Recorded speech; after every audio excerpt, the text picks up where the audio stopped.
شروع کرتی ہوں اللہ کے نام سے جو بے انتہا مہربان نہایت رحم فرمانے والا ہے۔ فرمایا تم دونوں یعنی انسان اور شیطان یہاں سے اتر جاؤ، تم ایک دوسرے کے دشمن رہو گے۔ اب اگر میری طرف سے تمہیں کوئی ہدایت پہنچے تو جو کوئی میری اس ہدایت کی پیروی کرے گا وہ نہ بھٹکے گا نہ بدبختی میں مبتلا ہوگا، اور جو میرے ذکر سے منہ موڑے گا اس کے لیے دنیا میں تنگ زندگی ہوگی اور قیامت کے روز ہم اسے اندھا اٹھائیں گے۔ وہ کہے گا پروردگار دنیا میں تو میں آنکھوں والا تھا، یہاں مجھے اندھا کیوں اٹھایا؟ اللہ تعالیٰ فرمائے گا ہاں اسی طرح تو ہماری آیات کو جب کہ وہ تیرے پاس آئی تھی تو نے بھلا دیا تھا، اسی طرح آج تو بھلایا جا رہا ہے۔ اس طرح ہم حد سے گزرنے والے اور اپنے رب کی آیات نہ ماننے والے کو دنیا میں بدلہ دیتے ہیں، اور آخرت کا عذاب زیادہ سخت اور زیادہ دیر پا ہے۔ وَمَنْ أَعْرَضَ عَنْ ذِكْرِي، جس کسی نے بھی اعراض برتا، غفلت برتی، بے پرواہی برتی، بے نیازی اختیار کی میرے ذکر سے، میری یاد سے، تو میں اس کی سزا اس کو دنیا میں ہی دوں گا۔ فَإِنَّ لَهُ مَعِيشَةً ضَنْكَا، دنیا کی زندگی اس کے لیے تنگ ہو جائے گی، سب کچھ ہوتے ہوئے بھی اس کا دل خوش نہیں ہوگا، اس کا دل گھٹن کا شکار ہوگا۔ اور پھر یہ معیشتاً ضنکا صرف دنیا میں نہیں قبر میں بھی ہوگی۔ قبر کے عذاب میں جو اہم ترین چیز ہے وہ کیا ہے؟ قبر کا تنگ ہونا، تنگی، بھچ جانا۔ تو ایک زندگی یہ دنیا کی زندگی ہے، دوسری زندگی وہ قبر کی زندگی، اور پھر اگلی زندگی حشر کی زندگی ہے۔ وَنَحْشُرُهُ يَوْمَ الْقِيَامَةِ أَعْمَى، قبر سے وہ پھر اندھا ہو کے اٹھے گا، اور اس وقت انسان کہے گا قَالَ رَبِّ لِمَ حَشَرْتَنِي أَعْمَى، کہے گا یا رب تو نے مجھے اندھا کیوں اٹھایا؟ وَقَدْ كُنْتُ بَصِيرًا، میں تو دیکھنے والا تھا، میری آنکھیں تو ٹھیک کام کرتی تھی، یہ سب کیا ہوا؟ میں تو دیکھ سکتا تھا، دنیا میں تو میری بینائی نہیں گئی تھی، یہ آج میری بینائی کیوں چھن گئی؟ آج میری نظر کیوں چلی گئی؟ یہاں مجھے کیوں اندھا اٹھایا گیا؟ تو اس کو وجہ بتائی جائے گی۔ قَالَ كَذَلِكَ أَتَتْكَ آيَاتُنَا فَنَسِيتَهَا وَكَذَلِكَ الْيَوْمَ تُنْسَى، ہاں اسی طرح تو ہماری آیات کو جبکہ وہ تیرے پاس آئی تھی تو نے بھلا دیا تھا۔ ہماری آیات کے بارے میں تم نے اپنی آنکھیں بند کر رکھی تھی، ہماری نشانیاں تجھے نظر نہ آتی تھیں، ہمارے کلام، ہماری یاد، ہماری بات کی طرف توجہ کرنے کا تمہارے پاس وقت ہی نہ تھا، وہ تو تمہاری ترجیحات میں سے ہی نہ تھا۔ وَكَذَلِكَ الْيَوْمَ تُنْسَى، آج تمہاری سزا یہ کہ تم بھی بھلائے جا رہے ہو، تمہارا بھی کوئی پرسان حال نہیں۔ خلاصہ کیا ہے؟ وَكَذَلِكَ نَجْزِي مَنْ أَسْرَفَ، وَكَذَلِكَ نَجْزِي مَنْ أَسْرَفَ، جو بھی حد سے بڑھتا ہے ہم اس کو ایسی ہی جزا دیتے ہیں۔ وَلَمْ يُؤْمِن بِآيَاتِ رَبِّهِ، اور اپنے رب کی آیات کو مانتا نہیں ہے۔ نہ ماننے سے کیا مراد ہے؟ قبول نہیں کرتا، عمل نہیں کرتا۔ وَلَعَذَابُ الْآخِرَةِ أَشَدُّ وَأَبْقَىٰ، اور البتہ آخرت کا عذاب زیادہ شدید اور زیادہ باقی رہنے والا ہے۔ کس کے مقابلے میں؟ دنیا کی معیشت ضنکا کے مقابلے میں۔ تو بات یہ ہے کہ کیا یہ سچی بات ہے؟ ذکر کے بغیر دنیا میں زندگی تنگ ہوتی ہے؟ کیا واقعی آپ کو معلوم، اور صرف معلوم نہیں یقین بھی ہے کہ قیامت کے دن کچھ لوگ اندھے اٹھائے جائیں گے؟ کیا واقعی ایسا ہونے والا ہے؟ اور اگر یہ سچ ہے اور ایسا ہی ہونے والا ہے تو پھر ہمیں صرف اپنی ہی نہیں ان سارے لوگوں کی فکر کرنی ہے جو اللہ کے ذکر سے، اللہ کی طرف سے آئی ہوئی نصیحت سے بالکل اندھے بنے ہوئے ہیں اس زندگی میں، اس دنیا میں۔ یہ اگنور کیے جانے کے لائق بات نہیں، یہ بہت اہم بات ہے۔ تھوڑی دیر کے لیے آنکھیں بند کر کے تصور کریں اس زندگی کا جس میں انسان دیکھ نہیں سکتا، اور یہ تو پھر صرف دنیا ہے جس میں اگر کسی ایک انسان کی بینائی چلی بھی جائے تو بہت سے لوگ مدد کرنے کے لیے موجود ہوتے ہیں۔ اب تو ایسے ادارے بن چکے ہیں، ایسی فاؤنڈیشنز ہیں، ایسے انتظامات ہیں جن سے اس دنیا میں نابینا لوگوں کو بہت سی فیسلٹیز پرووائڈ کی گئی ہیں کہ وہ اپنی زندگی میں انڈیپینڈنٹلی کام کر سکیں، اپنا چلنا پھرنا، حتیٰ کہ پڑھنا لکھنا۔ لیکن قیامت کے دن کون کس کا مددگار ہوگا؟ کون کس کے کام آئے گا؟ اور کیا یہ سچ نہیں کہ من کان فی ہذہ اعمی فہو فی الآخرۃ اعمی واضل سبیلا، جو شخص اس دنیا میں اندھا بن کے رہا، اس نے آنکھیں نہ کھولی، اس نے اس ذکر کو نہیں پڑھا، اس نے اللہ کو یاد نہیں کیا، تو قیامت کے دن بھی وہ اندھا ہی اٹھایا جائے گا، اور بھی زیادہ راستے کے اعتبار سے بھٹکنے والا ہوگا، اس کو راستہ ہی نہیں ملے گا۔ کیا واقعی یہ ایسی آیت ہے کہ جس پر انسان غور کیے بغیر گزر جائے اور جس پر عمل کرنے کی کوئی تدبیر نہ سوچے. لہذا بے حد ضروری معلوم ہوتا ہے کہ ہم ان آیات کی روشنی میں ذکر کے معنی کو بھی سمجھیں اور پھر ذکر کے بارے میں جو ہمارے دین میں ہمیں تعلیمات دی گئی ہیں اس کی روشنی میں اپنے عمل اور اپنے کردار کا بھی جائزہ لیں کہ کہیں ایسا تو نہیں کہ ہم قرآن پڑھتے ہوئے بھی، ہم ذکر کرتے ہوئے بھی اللہ کو یاد ہی نہ کرتے ہوں. تو آج ہم گفتگو کریں گے ذکر کی حقیقت کے بارے میں کہ ذکر کیا چیز ہے، ذکر کیسے کرنا چاہیے، ذکر کی کتنی قسمیں ہیں، اور پھر سب سے اہم بات ذکر کا اصل مفہوم کیا ہے، ذکر کی روح کیا ہے، اور اس ذکر کا جو قرآن کی شکل میں ہے حق کیسے ادا کیا جائے، اس کے لیے آنکھوں کو کیسے کھولا جائے کہ قیامت کے دن بھی دیکھنے والوں میں سے اٹھے. قرآن پاک کی ایک سورت ہے سورت الاعلی، اس میں اللہ سبحانہ وتعالی فرماتے ہیں قد افلح من تزکا وذکر اسم ربہ فصلی بل تؤثرون الحیاۃ الدنیا والآخرۃ خیر وابقی ان ھذا لفی الصحف الاولی صحف ابراہیم وموسیٰ. کیا معنی ہے اس آیت کا؟ قد افلح، یقیناً فلاح پا گیا، کامیاب ہو گیا. کون؟ من تزکا، جس نے اپنا تزکیہ کر لیا، اپنے دل کا، اپنے خیالات کا، اپنے اخلاق کا، اپنی عادات کا تزکیہ کر لیا، اس میں سے قبیح چیزیں نکال پھینکی. وذکر اسم ربہ، اور اپنے رب کا نام یاد کرتا رہا، یعنی اپنے رب کی یاد اختیار کی، ذکر کیا. فصلی، پھر نماز بھی پڑھی. لیکن کچھ لوگوں کے پاس ان تینوں چیزوں کے لیے وقت نہیں جو کہ ان کو کامیابی کی طرف لے جانے والی ہیں. قد افلح من تزکا، نہ تزکیے کے لیے وقت ہے، وذکر اسم ربہ، نہ ذکر کا وقت ہے، نہ ذکر کی طرف دھیان ہے.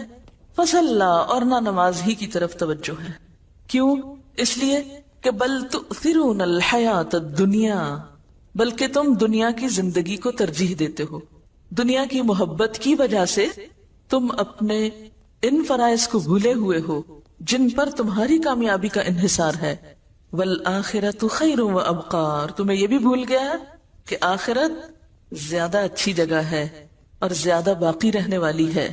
اس دنیا کی نسبت وہ گھر جو ہمیں کل ملنے والا ہے وہ زیادہ اچھا گھر ہے. ان ھذا، یقیناً یہ باتیں لفی الصحف الاولی، پہلے صحیفوں میں بھی موجود ہیں.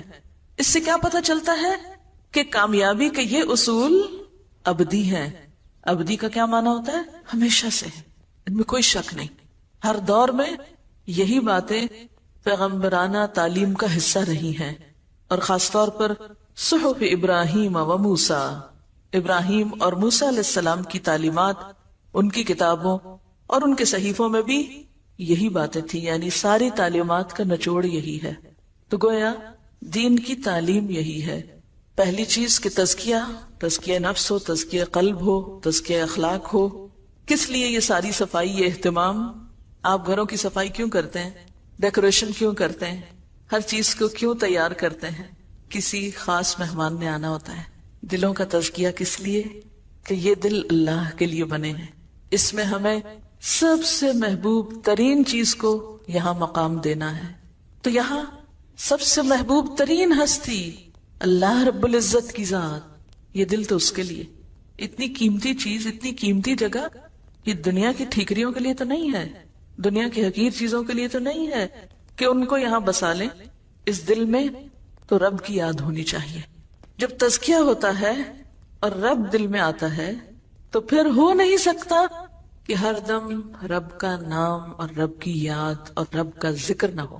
کبھی ایک شکل میں، کبھی دوسری شکل میں، کبھی تیسری شکل میں. اس کی شکلیں اور صورتیں مختلف ہو سکتی ہیں. کہیں وہ ذکر نماز کی شکل میں ہوگا، کہیں وہ ذکر دل ہی دل میں ہوگا، کہیں وہ ذکر زبان پر ہوگا، کہیں وہ قرآن کی شکل میں ہوگا. لیکن یہ نہیں ہو سکتا کہ ایسے شخص کی زندگی پھر اپنے رب کی یاد سے خالی ہو جائے. یہ نہیں ہو سکتا. اور جب یہ خصوصیات انسان کے اندر حقیقی معنوں میں آتی ہیں تبھی اس کا دل اس دنیا کی بجائے آخرت کا چاہنے والا ہو جاتا ہے. جبھی پھر اس کی نمازیں بنتی ہیں. فصلی، اور نماز ہے کیا؟ اقم الصلاۃ لذکری، نماز تو ہے ہی اللہ کی یاد کے لیے، اللہ کے ذکر کے لیے، ایسے لوگوں کو پھر خود بخود نماز میں لطف آنے لگتا ہے، وہ نماز کی طرف دوڑتے ہیں. فَسَعُوا إِلَىٰ ذِكْرِ اللَّهِ فَفِرُّوا إِلَى اللَّهِ، پھر وہ سستی کے مارے تاخیر کر کے نماز نہیں پڑھتے جیسے منافقین پڑھتے ہیں. وَإِذَا قَامُوا إِلَى الصَّلَاةِ قَامُوا كُسَالَىٰ يُرَاءُونَ النَّاسَ وَلَا يَذْكُرُونَ اللَّهَ إِلَّا قَلِيلًا.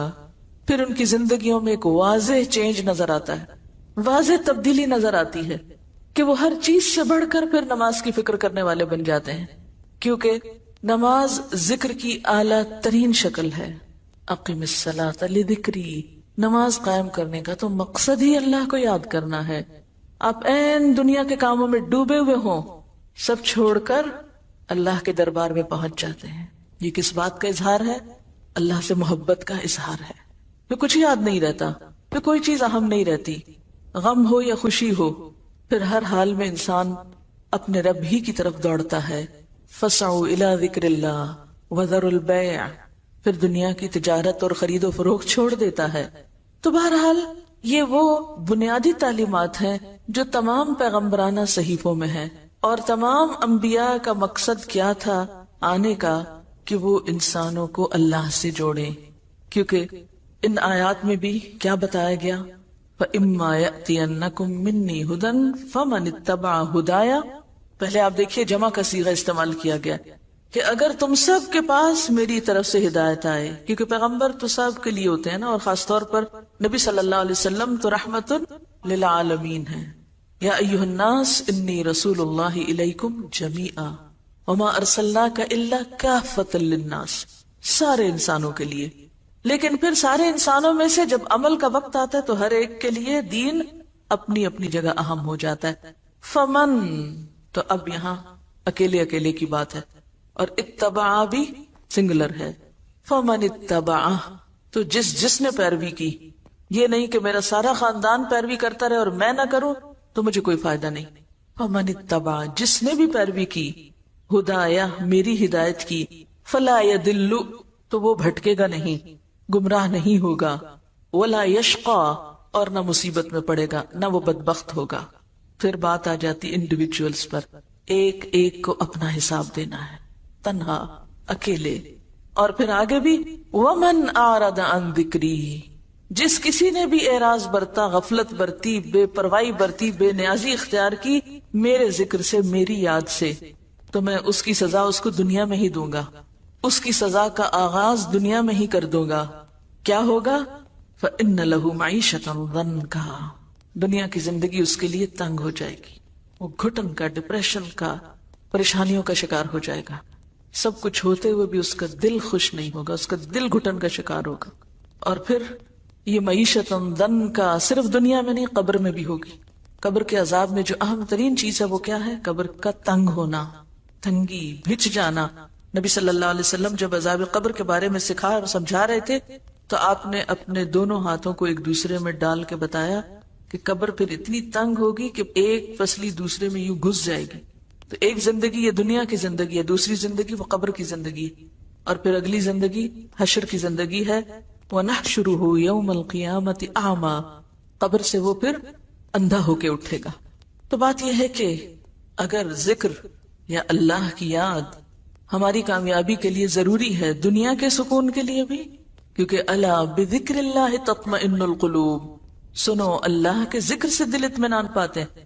دلوں کے لیے ذکر کے علاوہ کسی اور چیز میں چین نہیں. مثلا آپ اپنی زبان کے ذائقے کے لیے مزے مزے کے کھانے کھاتے ہیں، تب زبان کو مزہ آتا ہے.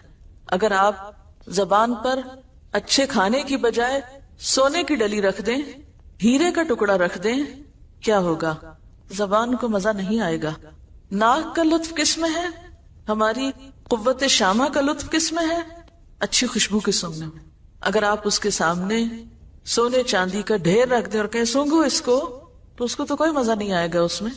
اسی طرح اگر ہم اپنے دل میں اللہ کی یاد کی بجائے، اللہ کی محبت کی بجائے، اللہ کے ذکر کی بجائے سونے چاندی کی محبت ڈال لیں تو دل چین نہیں پائے گا. یہ دل کچھ اور مانگتا ہے اور ہم اس کو سونے چاندی اور دنیا کی دولت میں خوش کرنے کی کوشش کرتے ہیں. تو دل کا لطف، دل کا سکون اور دل کا چین اللہ کے ذکر میں ہے. الا بذکر اللہ تطمئن القلوب.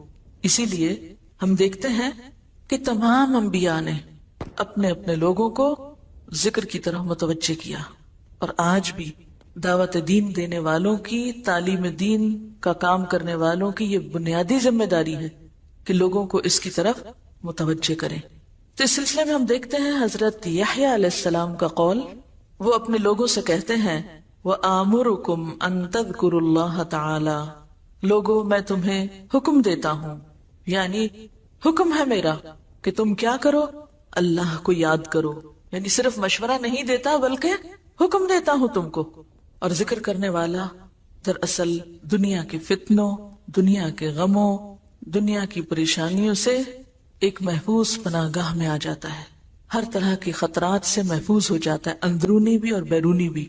کیونکہ جب تک بندہ اپنے رب کو یاد کرتا ہے، اللہ اپنے اس بندے کی مدد فرماتا ہے.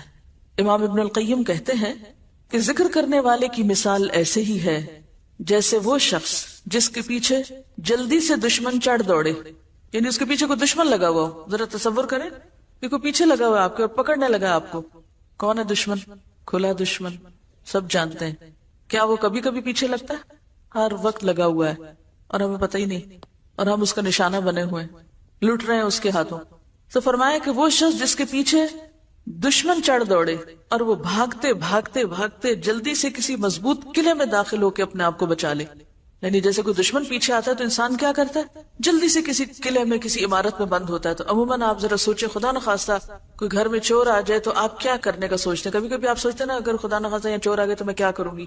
تو آپ کا کیا جواب ہوتا ہے؟ میں جلدی سے غسل خانے میں گھس جاؤں گی اور میں کنڈی لگا لوں گی، یا کمرہ دروازہ بند کر لوں گی، میں اندر نہیں آنے دوں گی. ایسے بیٹھے بیٹھے سوچتے ہیں نا اپنے بچاؤ کے طریقے. تو بالکل اسی طرح ذکر کرنے والا ایسا ہے کہ جو اپنے دشمن سے بچاؤ کے لیے قلعے میں چلا جائے اور اس کا دروازہ بند کر دے اور دشمن باہر ہی ناکام و نامراد لوٹ جائے. یعنی ذکر اس طرح انسان کو شیطان کی شر اور شیطان کی دشمنی اور اس کے وسوسوں سے محفوظ کرتا ہے. اور ذکر ہی ایسی چیز ہے کہ جو دشمن سے بچاؤ کے لیے ایک ہتھیار ہو سکتا ہے.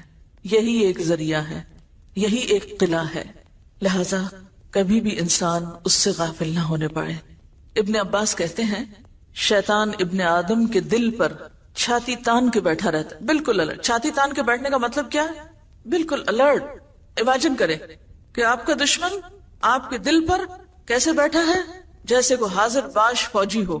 بس جب وہ بھول یا غفلت کا شکار ہوتا ہے یعنی دل، تو فوراً حملہ آور ہوتا ہے، وسوسے ڈالتا ہے.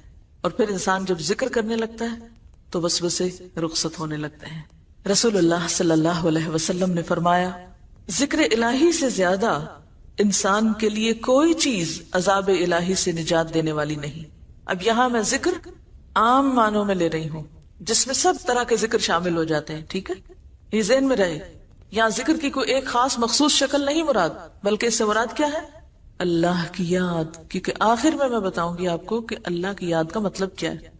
اللہ کے عذاب سے بچانے کے لیے سب سے مؤثر نسخہ کیا ہے؟ اللہ کا ذکر، اللہ کی یاد. رسول اللہ صلی اللہ علیہ وسلم نے فرمایا میں تمہیں تمام اعمال سے بہتر، خدا کے نزدیک زیادہ پسندیدہ، تمہارے درجوں کی بلندی کا ذریعہ، سونا چاندی خرچ کرنے سے بہتر اور دشمنوں سے لڑ کر مرنے اور مارنے سے بھی بہتر چیز نہ بتاؤں؟ صحابہ نے کہا جی ہاں اے اللہ کے رسول صلی اللہ علیہ وسلم، آپ ضرور بتائیے. آپ نے فرمایا اللہ کا ذکر کرنا. گویا ذکر تمام عبادات میں افضل ترین عبادت ہے. رسول اللہ صلی اللہ علیہ وسلم نے حضرت معاذ بن جبل سے فرمایا کیا میں تم کو بتاؤں کہ تمہارے اعمال میں سب سے زیادہ اچھا عمل کیا ہے، اور تمہارے مالک کے یہاں سب سے زیادہ پاکیزہ کیا چیز ہے، اور تمہارے رتبے کو سب سے زیادہ بڑھانے والا کیا عمل ہے؟ تمہارے لیے سونا چاندی دینے سے بھی زیادہ بہتر چیز کیا ہے، اور اس سے بھی بہتر کہ تم کل اپنے دشمن سے ملو، تم ان کی گردنیں مارو وہ تمہاری ماریں. تو صحابہ نے عرض کیا ہاں اے اللہ کے رسول صلی اللہ علیہ وسلم. آپ نے فرمایا ذکر اللہ تعالی، اللہ کو یاد کرتے رہنا. اسی طرح ایک اور روایت میں آتا ہے کہ ایک آدمی نے رسول اللہ صلی اللہ علیہ وسلم سے پوچھا، کیا اللہ کے رسول صلی اللہ علیہ وسلم مجاہدوں میں سب سے زیادہ اجر کس مجاہد کا ہے؟ آپ نے فرمایا اس شخص کا جو سب سے زیادہ اللہ کا ذکر کرتا ہے، یعنی جہاد کے ساتھ ساتھ اللہ کو یاد کرتا ہے۔ پھر آدمی نے پوچھا کہ روزہ داروں میں سب سے زیادہ اجر کس کا ہے، یعنی کس روزہ دار کا اجر باقی روزہ داروں سے زیادہ ہے؟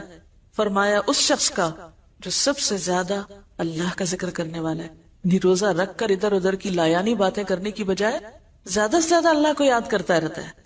اسی طرح اس آدمی نے نماز اور زکوٰۃ اور حج اور صدقے کے بارے میں بھی سوال کیا، اور ہر بار آپ یہی جواب دیتے رہے کہ وہ شخص جو سب سے زیادہ اللہ کا ذکر کرتا ہے۔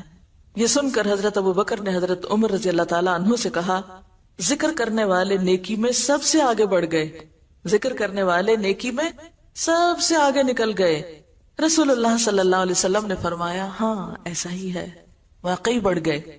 اس کی کیا وجہ ہے کہ وہ کیوں سب سے آگے بڑھ گئے؟ اس لیے کہ تمام عبادات کا اگر خلاصہ یا مقصد یا روح اگر کوئی چیز ہے تو کیا ہے؟ اللہ کو یاد کرنا، اور یہ ہر عبادت کے اندر ہو سکتا ہے اور ہونا چاہیے۔ یعنی جس عبادت میں اللہ کا ذکر نہیں، اللہ کی یاد نہیں، پھر وہ عبادت بے روح عبادت ہے، بے معنی ہے، وہ تو پھر عبادت کا مقصد ہی پورا نہیں ہوا۔